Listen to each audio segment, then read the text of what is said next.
बिस्मिल्लाहिर्रहमानिर्रहीम। पाकिस्तान और दुनिया भर में उर्दू समझने और बोलने वालों को आगा शेख सरवर का सलाम। मेरे पीछे अगर आप देखें तो मीनारे पाकिस्तान आपको नजर आ रहा होगा और कोशिश करें तो आपको थोड़ा सा दिखाई देगा, क्योंकि इस वक्त लाहौर की सिचुएशन है। जरा मेरे इस तरफ अगर कैमरामैन साहब दिखाएं तो गाड़ी जिस तरह जो आपके पास जाती रहेगी ये गायब होती रहेगी और पीछे एक गाड़ी बिल्कुल गायब हो जाएगी। अगर इस तरफ देखें आप तो यहाँ के भी मनाजिर आपको दिखाई नहीं देंगे। इस वक्त के जो स्मोक के अलार्मिंग सिचुएशन है वो ये है। अब आपने बड़ी गौर से इस चीज को समझना है और इस चीज को आपने पल्ले बांध लेना है कि इस वक्त लाहौर की सिचुएशन कितनी खतरनाक है। सबसे पहले एयर इंडेक्स जो है वो मैं आपको समझा देता हूं कि उस चीज को किस तरह मेजर किया जाता है कि खतरे की घंटियां बज चुकी हैं। पहली चीज जो होती है, अगर एयर इंडेक्स की माने हम लोग तो 1 से 50 के बीच में अगर कोई एयर इंडेक्स है, हवा की हैजरवुड की हवा है 1 से 50 के बीच में, तो उस जगह को गुड माना जाता है।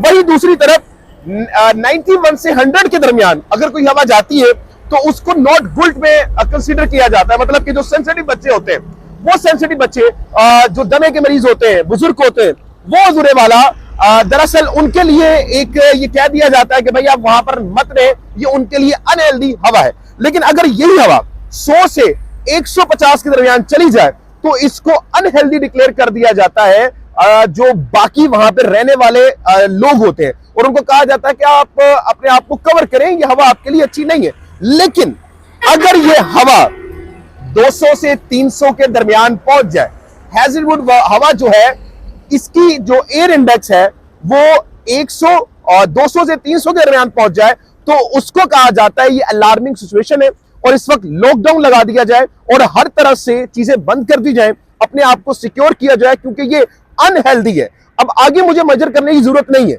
मतलब 300 पर लॉकडाउन की सिचुएशन क्रिएट हो जाती है। लेकिन इस वक्त नाज़रीन किराम हमारे लाहौर की हैजरवुड हवा क्या है, अगर मेरा कैमरामैन दिखा सके तो आपको ये दिखेगा 1165, यानी 1100 से ज्यादातर क्रॉस कर चुकी है। तो ये कितनी ज्यादा अलार्मिंग सिचुएशन है ये आपको समझना पड़ेगा। दूसरी चीज कि इस वक्त वजीर आला मरियम नवाज शरीफ, जिनकी जिम्मेदारी है कि अपने लोगों में रहे, वो इस वक्त इस 1100 की हैजरवुड हवा से निकलकर जिनीवा की 26 यानी गुड हवा में इस वक्त मौजूद है और अपना जो ज़ेबोतन कर रही हैं वो मलका रानी की तरह है। मतलब कि मलका विक्टोरिया जिस तरह के कपड़े पहनती हैं, इस तरह कपड़े पहनकर, गॉगल्स लगाकर, स्कार्फ पहनकर वो ये बताती हैं कि हम इक़दाम कर रहे हैं लेकिन टाइम लगेगा, ये कोई बड़े वक्त की चीजें नहीं है, मतलब कि वन नाइट की ये प्रॉब्लम नहीं है, इसको हमें दुरुस्त करना होगा। लेकिन मरियम नवाज साहिबा इस वक्त आप कहां पर हैं, आपकी जरूरत है।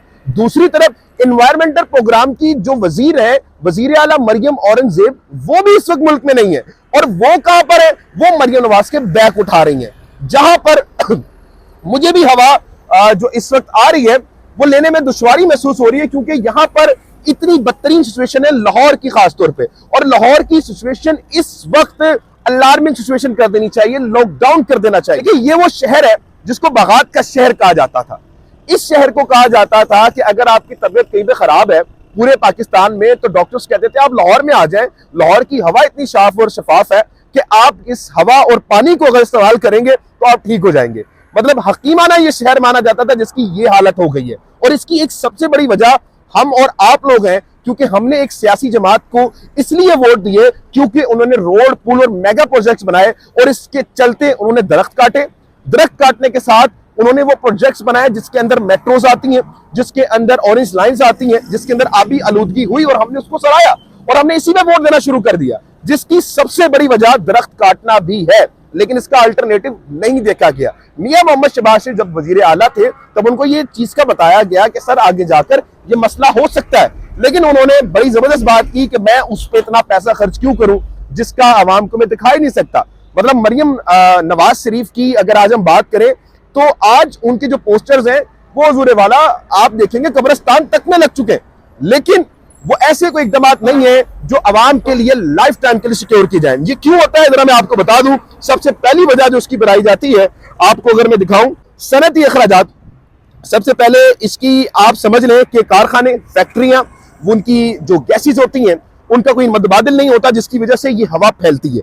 दूसरी सबसे बड़ी वजह बताई जाती है इसकी माहौलियाती आलूदगी, जो कचरा जलाया जाता है खेतों को जलाना भी एक सबब बनाया जाता है। लेकिन ये छोटी छोटी वजह, जो सबसे बड़ी वजह जो बताई जाती है वो सेकंड हैंड मोटर व्हीकल्स का इस्तेमाल है, जिसकी वजह से ऐसी आबी आलूदगी, जो हवा की आलूदगी है, वो पैदा होती है और इस पोल्यूशन को हैजर्डवुड का नाम दिया जाता है। और ये कंडीशन लाहौर में बढ़ती चली जा रही है। मतलब कभी हम सुनते थे कि इसकी नॉर्मली जो कंडीशन होती थी वो तकरीबन 200-300 के बीच में होती थी। अलार्मिंग सिचुएशन तब भी अच्छी नहीं थी। लेकिन पिछले 3 साल में उस्मान बुज़दार साहब के दौर में, बल्कि उस्मान बुज़दार साहब के दौर में बताया गया कि दरख्त काटे जा रहे हैं, आप इस पे काम करें, लेकिन उन्होंने भी इस चीज पे काम नहीं किया। इसकी सबसे बड़ी वजह जो है, मतलब बहुत सी ऐसी वजह हैं जो मैं आपको यहाँ पे गिन के बता सकता हूँ। जो सोसाइटीज बनाई जाती हैं, उन सोसाइटीज के चलते हुए दरख्त काटे जाते हैं और उन सोसाइटीज के चलते हुए बिल्कुल एनवायरमेंटल को खत्म कर दिया जाता है। इसकी सबसे बड़ी वजह एक ये मिलती है। लेकिन नाज़रीन किराम, इमरान खान साहब के दौर में क्या ऐसी चीजें हुई जो अगर इमरान खान 3 साल या 4 साल और रह जाता तो इस चीज को कम कर दी जाती। इमरान खान के दौरे हुकूमत में बिलियन ट्री प्रोग्राम शुरू किया गया, जिसके तहत इस चीज को खात्मे की तरफ लेके जाया जा सकता था। लेकिन अफसोस कि हम उस लीडर के काबिल नहीं थे और हमने उसको बड़ी बदतरीन तरीके से उतार दिया। दूसरी जो इमरान खान साहब के दौर में काम किया गया वो क्लीन एंड ग्रीन पाकिस्तान के नाम से इकदाम किया गया। इमरान खान ने क्लीन पाकिस्तान की मुहिम का आगाज किया, जिसके तहत उन्होंने शहरों में जो फिजाई जो आलूदगी होती है उसके खिलाफ उन्होंने कार्रवाई की, कानून के इकदाम किए गए। फिजाई आलूदगी के कंट्रोल करने के कानून साज पर तवज्जो दी गई और ऐसी सनत और फैक्ट्री के खिलाफ एक्शन लिया गया जिससे माहौलियाती आलूदगी होती है। पब्लिक अवेयरनेस बताई, मतलब कि इमरान खान रोज ये कहते थे, आवाज में बताया था कहा कि हमें दरख्त लगाने चाहिए और एक प्लान करना है हमें, और उनके दौर में इस चीज को हमने बनता हुआ देखा। काबिल तजदीद तवानाई के मंसूबे, इनकी हुकूमत ने शम्मा और हवा के चलने वाले तवानाई के मंसूबे शुरू किए ताकि रिवायती और आलूदा पैदा करने वाले जराए को कम किया जा सके। Electric vehicle policy, Imran Khan की हुकूमत ने इलेक्ट्रिक गाड़ियों के इस्तेमाल को फरोग देने के लिए इलेक्ट्रिक व्हीकल पॉलिसी का ऐलान किया, जिससे ट्रांसपोर्ट की वजह से होने वाली आलूदगी कम हो सके। आप अगर देखें तो इमरान खान की हुकूमत ने माहौलियाती मसले के हल के लिए आलमी इकदाम के लिए पाकिस्तान के लिए माहौलियाती दोस्त मुल्क बनने की जानिब से किए गए इकदाम उठाए गए, जिनसे बिलियन ट्री सुनामी मंसूबा इसमें सरे फहरिस्त रहा। अगर आप देखें तो इमरान खान साहब के दौर में इस माहौलियाती आलूदगी से लड़ने की एक प्रोग्राम मुहिम शुरू की गई, लेकिन ये आगाज इमरान खान ने कर दिया था और उनके दौर में कई हद तक इस चीज को कंट्रोल किया गया। लेकिन आज ये चीजें बढ़ती चली जा रही हैं। मैं आपसे फिर माजरा चाहता हूं, क्योंकि यहां पर खड़े रहना भी, मैं तकरीबन 5 से 6 मिनट आपके सामने खड़ा रहा हूं और मेरा गला जो है हुजूर वाला, मैं आपको लाइव बता रहा हूं कि मेरा गला जो है वो इस वक्त बोलने की हालत में नहीं रहा।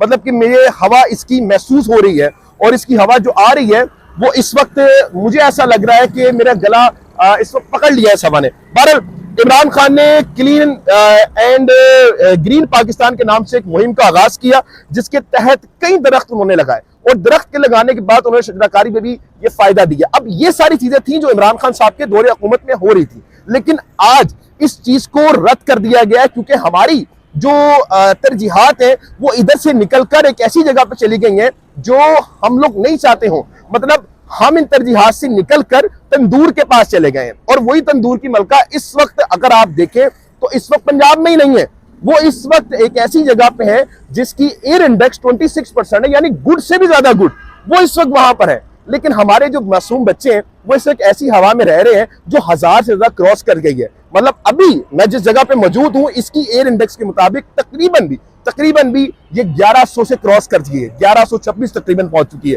तो आपको समझने वाली बात है कि इस वक्त पाकिस्तान में ये किस तरह के हालात है और इसको निपटने के लिए इमरान खान क्या कर रहा था।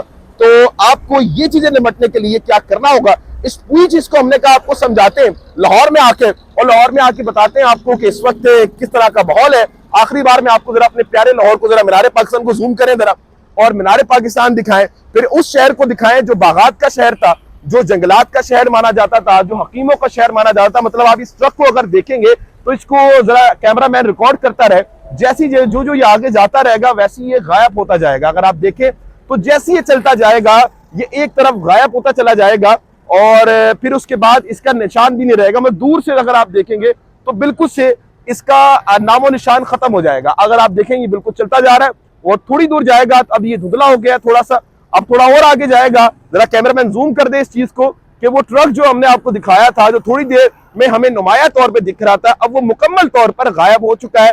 ये हालात है हमारे प्यारे लाहौर की, जिसको जंगलात का, बगात का, हकीमों का शहर कहा जाता था। कहा यह जाता था कि इस शहर में अगर आप आ जाएं तो आपकी जो बीमारी है वैसी ही दूर हो जाएगी। लेकिन फिर हमने एक ऐसी सियासी जमात को वोट देना शुरू किया जिसमें हम ये कहते थे क्योंकि उन्होंने सड़क बनाई, पुल बनाई, मेगा प्रोजेक्ट्स बनाए, सड़क काटे, इसलिए हम उन्हें वोट देंगे। तो मुबारक हो पाकिस्तान, आपको एक ऐसा लाहौर मिल चुका है। पाकिस्तान जिंदाबाद।